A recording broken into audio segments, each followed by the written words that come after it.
Hello everyone, this is Akil Ahmed. I'm the faculty member of A and O levels computer science in different schools in town. The courses that I'm teaching have the code 9608, and for O levels 2210 and 9618 is going to be a new syllabus that will be followed from 221 onwards. My contact details are all given just in case if you wish to contact. Anyways, I'm referring to this paper of A-levels computer science paper 4 variant number 2 question number 5 particularly, and would share the techniques that can be used to solve this kind of question.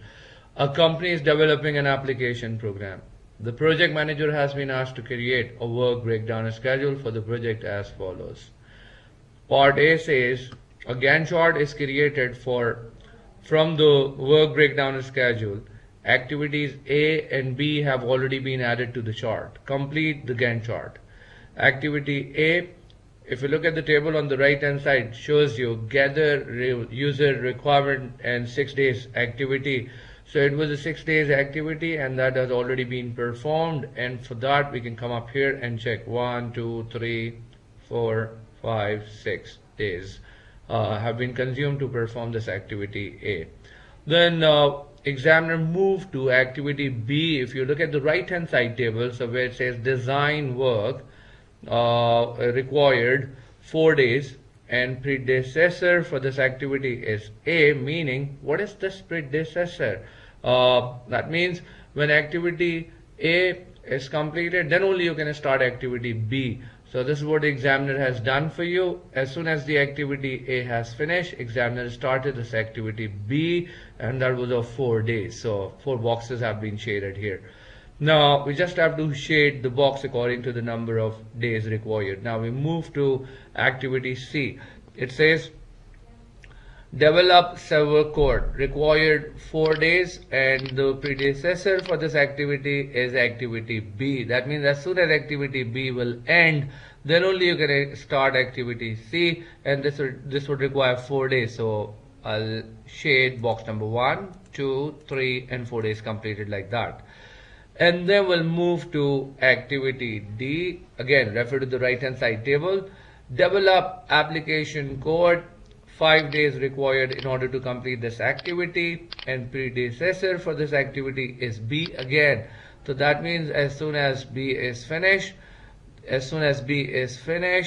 then only you can start this activity D.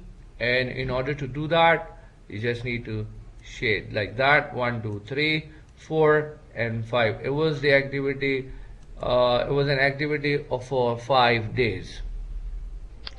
And then we'll move to activity E. Refer to the second table on the right hand side. User interface development required 6 days, and again the predecessor for this activity is B. So as soon as B is finished, so B is finished here on day 10, so from day 11 you are starting another activity called E, and it was an activity for 6 days. So 1, 2, 3, 4, 5 and 6 days like that. And then we'll move to activity F. On the right hand side table, you can see the activity F is test server code required 2 days, and the predecessor for this activity is C. As soon as C is finished, so C is finishing here, as soon as C is finished, then you can start this activity F, and F is of 2 days, so 2 days. And then for activity G, it's of 2 days again, but the predecessors are 2 this time. It says that D and E have to be finished. That means we'll have to wait for both these activities D and E to finish first in order to start this activity G.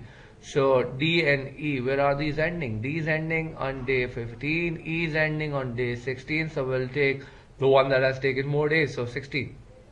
As soon as activity E ended, then you start this activity G, and G would require 2 days time, so 1 and 2. And then we'll move to activity H, and that is depending upon 2 different activities, F and G. Both should be finished, F and G. Where are these ending? F and G. F is ending here, G is ending here. So as soon as G would end, then only you start this activity H, and this would require 6 days time, so 1, 2, 3, 4, 5 and 6. And then we'll move to the last activity, which is I. It says rollout mobile application required 6 days time, and predecessor for this activity is H. So as soon as H is finished, then only you start this activity I, and this would require 6 days time. So 1, 2, 3, 4, 5, and 6. And this is how you have achieved all objective, and you have finished all activities. And now we'll move to part B. In the part B, it says state which activities can run in parallel on the following days. Examiner is talking about day 14. So day 14, guys, tip for you is that you can highlight this day, you can mark using colored pencil or something. So examiner is talking about day 14, and then you look inside this long rectangle and check how many activities have been discussed, have been executed here. So 3 activities simultaneously, C, D, and E, are in progress. So we can come up here and then we can select C,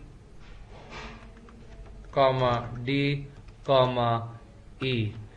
And then we'll move to the next part, and in that next part it says the similar type of question. Examiner is talking about day 16, so you can highlight day 16, and for that we can come up here. Day 16 is right here, and on day 16 what are we doing? We're talking about the activities that are inside this day 16 box, the shaded one. So activity E and F. So you can come back here and write in your answer E comma F. So guys, I've shared the techniques with you that how you can solve this kind of question.